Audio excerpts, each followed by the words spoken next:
आज अगर मार्केट खुला होता तो निफ्टी अब तक 1000 पॉइंट ऊपर होता। बहुत सिंपल है। मैं आई थिंक फ्राइडे को भी ये बात कही थी, आपने बोला था कि मार्केट ने थर्सडे को एक ख़राब खबर के साथ बॉटम बनाया, और शायद वो एक थर्सडे को एक लॉन्ग की हमने बात की थी मार्केट में कि अब आप शॉर्ट भूल जाइए, और अगर आपने शॉर्ट में पैसा बनाया है तो बुक कर लीजिए, मार्केट आपको मौका नहीं देगा, आपकी दुर्गत कर देगा अगर आपने बुक नहीं किया तो। फ्राइडे को मैसिव 550 पॉइंट की रैली, जिसमें से 250 पॉइंट आखिरी के एक घंटे में आई थी, और आई थिंक कुछ ना कुछ मार्केट को ये पता था यहाँ पर। देखिए, मार्केट को हमेशा पता होता है, वो तो हम लोग एनालिसिस में पीछे रह जाते हैं। तो जब मंदी चल रही थी वही मार्केट को पता था क्यों हो रही है, जब वो थर्सडे और फ्राइडे की लोअर लेवल से तेज़ी हुई वो भी मार्केट को पता था कि ये। एक और चीज़ बताऊँ मैं, यहाँ पे एक और व्यक्ति की जीत हुई है, प्रदीप गुप्ता जी की, जो एक जैसे कहते हैं ना रीबर्थ हुआ उनका भी। उन्होंने मतलब एक दिन रुक के वो एग्जिट पोल निकाला, एकदम क्लियर वन वे वर्डिक्ट दिया, उससे भी ज़्यादा सीटें आ गई। वैसे खैर वो अलग बात है। देखिए, मार्केट में करेक्शन क्यों आई थी ये समझना जरूरी था। मार्केट में करेक्शन आई थी क्योंकि अर्निंग्स ख़राब थी। अर्निंग्स ख़राब क्यों थी? क्योंकि लोगों का गवर्नमेंट कैपेक्स बंद हो गया था। आप कहीं भी जाके पूछेंगे ना, बाबू, लोगों ने फाइल साइन करनी बंद कर दी थी, आईएएस ऑफिसर्स ने। एक पॉलिसी पैरालिसिस का रिस्क मार्केट को लग रहा था। कुछ हद तक हरियाणा ने उसको शायद रिजॉल्व किया, लेकिन महाराष्ट्र में ये आने के बाद आई थिंक अब एक चीज़ बहुत क्लियर हो गई है कि वो जो 2014 के लोकसभा इलेक्शन के बाद जो लोगों को लग रहा था कि क्या ये वही सरकार होगी जो पिछले 10 साल की थी, आई थिंक अब उस पर मुहर लग रही है। तो विपिन जी, अब मार्केट पहले ही रैली कर लेगा, और अब अगले 2 क्वार्टर के नंबर्स देखिएगा आप, अगले 2 क्वार्टर्स के नंबर्स बहुत अच्छे आएंगे। अब सवाल ये है कि मंडे को सपोज करिए 500 पॉइंट का गैप अप होता है। मैं थोड़ा कंजर्वेटिव हो रहा हूँ क्योंकि 550 हम ऑलरेडी ऊपर थे। मेरा मानना है कि 500 तो मिनिमम है, 24,500 तो मिनिमम है। आप हो सकता है 24,800 या 25,000 की तरफ भी बढ़े। अब क्या करना है? मेरे ख्याल से अब ये मार्केट सीधा आपको ऑल टाइम हाई की तरफ जाता हुआ दिखाई देगा। करेक्शन खत्म हुई है इस मार्केट में, और इस मार्केट में हमेशा यही हुआ है, बुल मार्केट में जब भी करेक्शन खत्म होती है, मार्केट को 3 हफ्ते नहीं लगते वापस ऑल टाइम हाई लगाने में। दिसंबर में आप, मुझे लग रहा है, ऑल टाइम हाई लगा देंगे। ये साल आप वापस ऑल टाइम हाई पर एंड करेंगे। और ये मैं फिर कह रहा हूँ कि इस मार्केट में अब आप शॉर्ट करने की गलती मत करिए, अब आप लॉन्ग रहिए।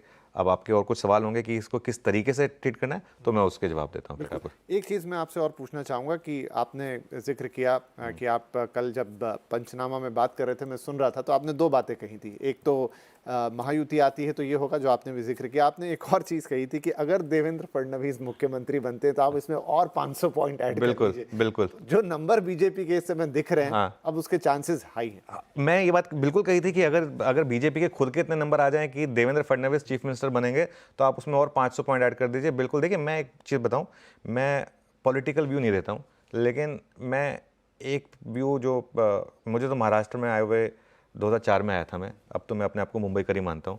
तो मैंने एक चीज़ कही थी, हालांकि मेरा कोई पॉलिटिकल व्यू होता नहीं है, कि महाराष्ट्र के जो जितना मैंने इतिहास देखा है उसमें देवेंद्र फडणवीस सबसे ज़्यादा प्रो डेवलपमेंट चीफ मिनिस्टर रहे हैं इसमें, और मार्केट को वही चाहिए at the end of the day. तो इस हिसाब से, और क्योंकि ये इतना बड़ा वर्डिक्ट है विपिन जी, एक चीज़ और जिससे क्लियर हो रही है, 2014 का जो लोकसभा चुनाव था उसमें कुछ ना कुछ एबरेशन हुआ था, बीजेपी ने उससे सबक लिया। आई थिंक सबसे इंपॉर्टेंट चीज़ ये है कि रूलिंग पार्टी ने उससे सबक लिया है। हरियाणा में उन्होंने इंप्रूवमेंट किया, यहाँ पे इन्होंने इंप्रूवमेंट किया, और पिछली बार से ज़्यादा सीटों के साथ जीते हैं। तो वो मार्केट को अब एक कन्विंस करेगा कि अब 2029 तक का तो मामला एकदम साफ है। कई लोगों को तो मामला है 2034 तक का मामला एकदम साफ है। तो मार्केट को पॉलिटिकल स्टेबिलिटी मिल गई जो मार्केट को चाहिए थी, क्योंकि महाराष्ट्र देश का दूसरा सबसे बड़ा स्टेट है और देश का सबसे रिच स्टेट है, और उस हिसाब से महाराष्ट्र की सिग्निफिकेंस बहुत ज़्यादा है। यूपी सबसे बड़ा स्टेट है, यूपी में भी अब कुछ टाइम के बाद इलेक्शन होंगे, और वहाँ पर भी अगर इसी तरीके का रिपीट परफॉर्मेंस हुआ तो वो एक और फैक्टर आपको लगा के देगा। लेकिन मैं ये मान रहा हूँ कि मार्केट में अब एक बेयर्स की पिटाई होगी। आई थिंक कुछ बेयर्स ने स्मार्टली अपनी पोजीशन कवर कर दी थी फ्राइडे को, जिन्होंने नहीं करी, ये मार्केट में अभी भी एफआईआईस हेविली शॉर्ट हैं, हेविली शॉर्ट हैं। ये मार्केट अब इन शॉर्ट्स को मौका नहीं देगा कवर करने का।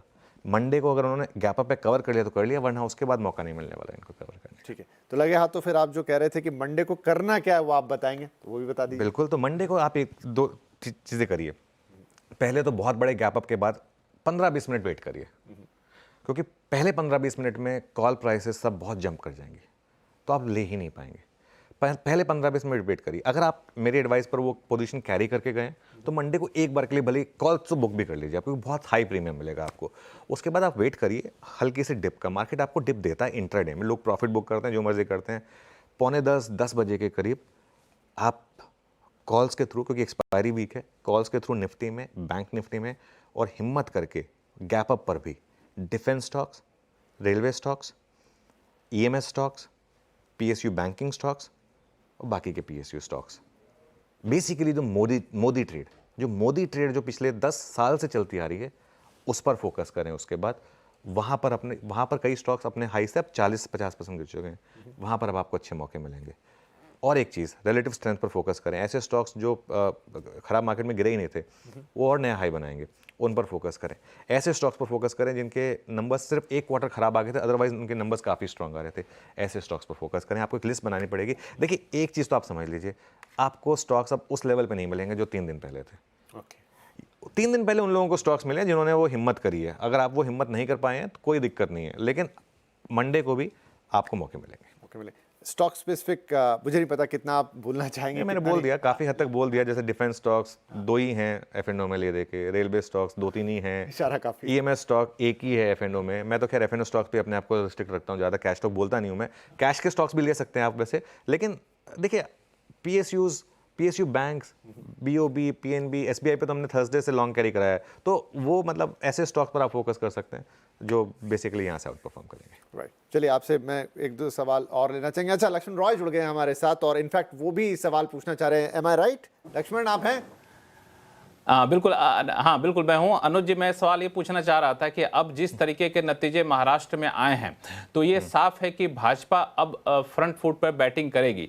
कई सारे प्रस्ताव ऐसे थे जिस पे थोड़ा सा हिचक रही थी लोकसभा नतीजे के बाद, जैसे एफडीआई इंश्योरेंस का बात हो, पब्लिक सेक्टर पीएसयू के डाइवेस्टमेंट की बात हो, तो ये एक उम्मीद की जाए कि अब शायद इन सारे फ्रंट पे थोड़ा सा तेजी से आगे कामकाज होगा। तो ऐसे में निवेशकों को क्या रुख रखना चाहिए? देखिए लक्ष्मण जी, निवेशकों, बिल्कुल आपने बहुत सही बात की, और आप तो खैर दिल्ली में हैं, आपको तो ये चीज़ मुझसे ज़्यादा पता है। आई थिंक आप तो जैसे मेरी बात भी हो रही थी, आपने कहा था, मैंने आपसे पूछा था लक्ष्मण जी आजकल आप कोई खबर नहीं ब्रेक करते हैं, तो आपने कहा था कि सर खबर आ ही नहीं रही है तो ब्रेक कहाँ से करूँगा मैं। तो अब आपके पास बहुत खबरें आएंगी ब्रेक करने के लिए, और फिर वो इन्वेस्टर्स को भी वो रिफॉर्म की गाड़ी जो है ना, वो थोड़ी सी जो डिरेल हो गई थी लक्ष्मण जी, वो वापस पटरी पर आएगी। तो आपका भी काम काफ़ी बढ़ने वाला है अगले 6 महीने में, और इन्वेस्टर्स को बहुत मौके मिलने वाले हैं। इन्वेस्टर्स को बहुत मौके मिलने वाले हैं। जी विपिन, ओवर टू यू। चलिए, तो लक्ष्मण जी आप कमर कसिए, यहाँ पर आ गया कि आपका काम बढ़ने वाला है। चलिए, इस पैनल को अब थोड़ा और आगे बढ़ाते हैं। अब सभी मेहमान यहाँ पर दिखाई दे रहे हैं, तो थोड़ी सी बातचीत हम और कर लेते हैं। हमारे साथ तमाम प्रवक्ता भी अब पार्टीज़ के जुड़ गए हैं, तो मैं उनके साथ एक छोटी सी बातचीत आगे बढ़ाता हूँ और